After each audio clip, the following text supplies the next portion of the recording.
Hello প্রিয় viewers, আজকে চলে আসলাম স্বর্ণ মন্দির বা সোনালী বৌদ্ধের যে মন্দির, এই মন্দিরে এটি হচ্ছে থাইল্যান্ডের ব্যাংকক শহরের একটি অন্যতম সুন্দর এবং বৃহত্তর মন্দির। এই মন্দিরকে বলা হয় দ্য টেম্পল অফ গোল্ডেন বৌদ্ধ বা সোনালী বৌদ্ধদেবের মন্দির। তো আমরা দেখতে পাচ্ছি চমৎকার একটি মন্দির বা টেম্পল, মঠও বলা হয়।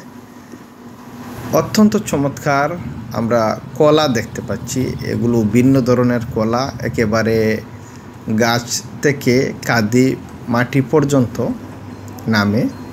তারপর সোনালী ধরনের বৌদ্ধ মূর্তিগুলো আমরা দেখতে পাচ্ছি।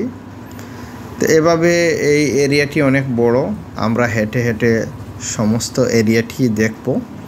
চমৎকার সুন্দর এরিয়া, অর্থাৎ বৌদ্ধদের তীর্থস্থান।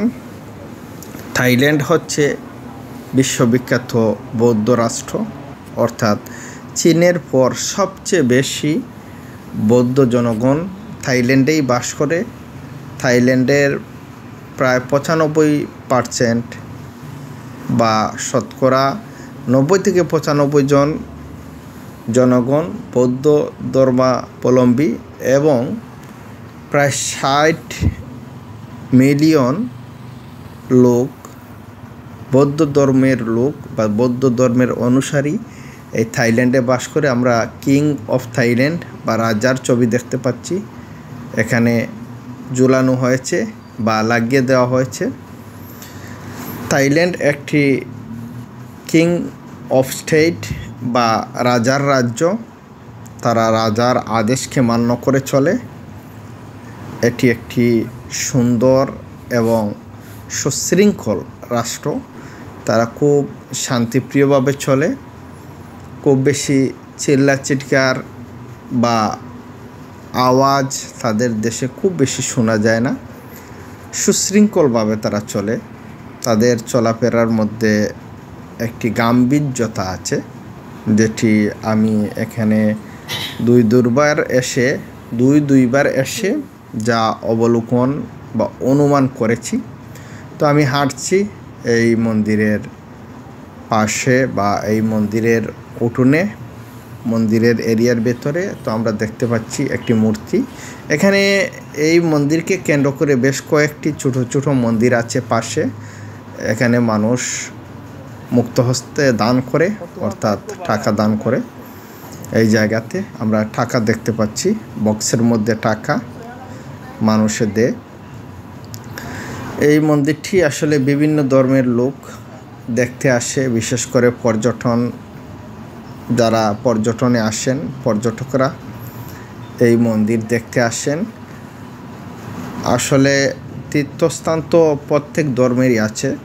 প্রত্যেক ধর্মের তীর্থস্থান দেখতে গেলে সাধারণত একটি ধর্ম সম্পর্কে কিছুটা আইডিয়া হয়।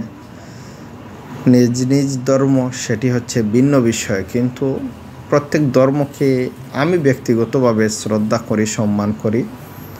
আমার ধর্ম আমি যথাযথভাবে পালন করব, অন্যর ধর্ম সে পালন করবে। তাকে নিয়ে আমার কটূক্তি করার বা তাকে নিয়ে খাটো করার, তাকে ছোট করে দেখার কোনো অবকাশ নেই। আমি পৃথিবীর বিভিন্ন প্রান্তরে গিয়েছি, প্রত্যেকটা প্রান্তরেই বিভিন্ন ধর্মের সাথে, বিভিন্ন ধর্মের মানুষের সাথে আমার দেখা হয়েছে, কথা হয়েছে। আমি কোনো ধর্মকে, কোনো বিধর্মীকে, কোনো নাস্তিককে কাউকেই অবহেলাও করি না।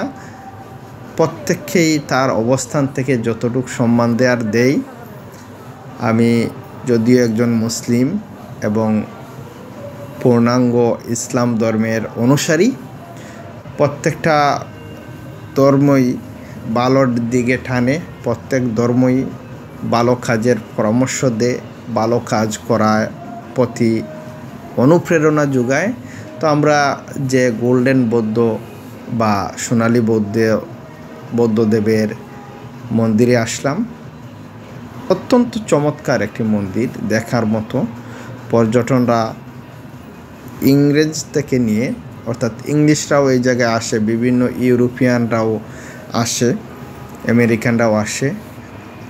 আমরা দেখতে পাচ্ছি আমাদের এলাকায় যেগুলাকে হেওড়া গাছ বলা হয়, হাজং বা বিভিন্ন ধরনের নামে সাধারণত ডাকা হয়, রেল লাইনের পাশে যে গাছগুলো তাকে খুব চমৎকারভাবে আমার মনে হয় এই গাছগুলো হেওড়া গাছ বলে আমাদের এলাকাতে চমৎকারভাবে সাজিয়ে রাখা হয়েছে।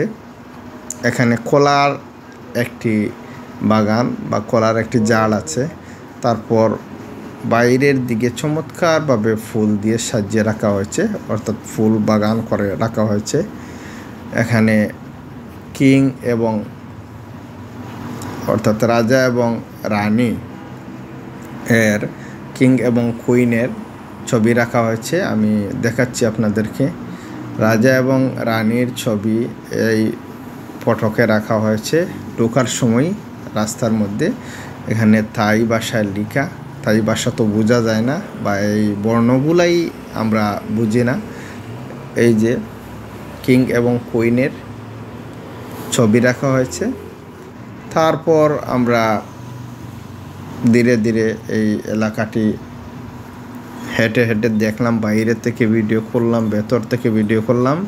সবচেয়ে মজার বিষয় হচ্ছে আমাদের দেশে সাধারণত অনেক ধর্ম প্রতিষ্ঠানে বা ধর্মীয় প্রতিষ্ঠানে বিধর্মীরা বা অন্য ধর্মের লোক ঢুকতে ভয় পায় বা সাধারণত অনেকটা পারমিশন থাকে না, খুব কমই পারমিশন থাকে।